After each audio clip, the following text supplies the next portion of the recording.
guys, magpapalit kami ng potentiometer dito sa actuator valve namin kasi nasunog na guys itong PCB. Palitan namin ng bago ito, bagong supply guys, kasi nag-trouble ito nung nagbibala si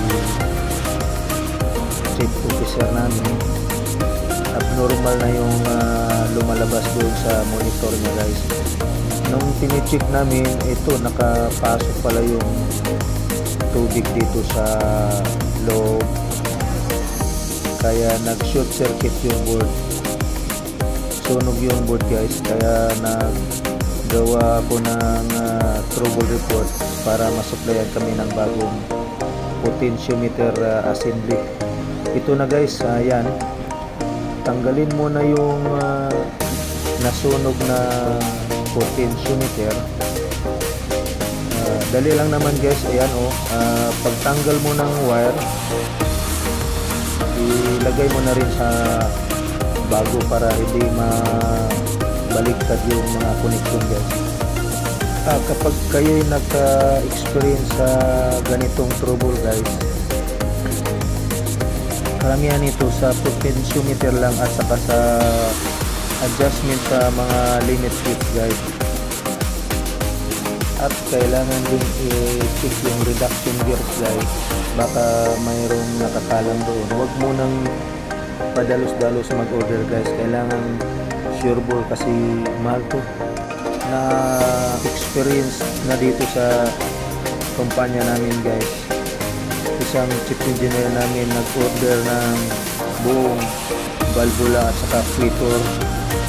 Yun pala ang problema dito lang sa reduction gear, may kumakalang lang na metal, kaya hindi maikot yung valvula. Kaya bago kayo mag-desisyon mag-order ng bago, i-check muna lahat, baka dito lang sa potentiometer or limit switch or sa reduction gear guys, kasi mahal to siya.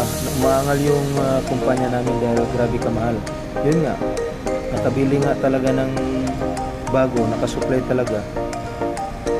Ang problema naman, na-discover naman na sa pumapalit na chief engineer, ang sira pala ay mayroon lang kumalang na bakal doon sa mga gear sa loob.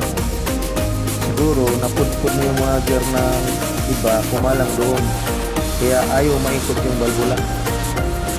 Kaya bago kayo mag-decision mag-order guys, thoroughly check lahat, kasi mahirap na bad record kayo sa kumpanya.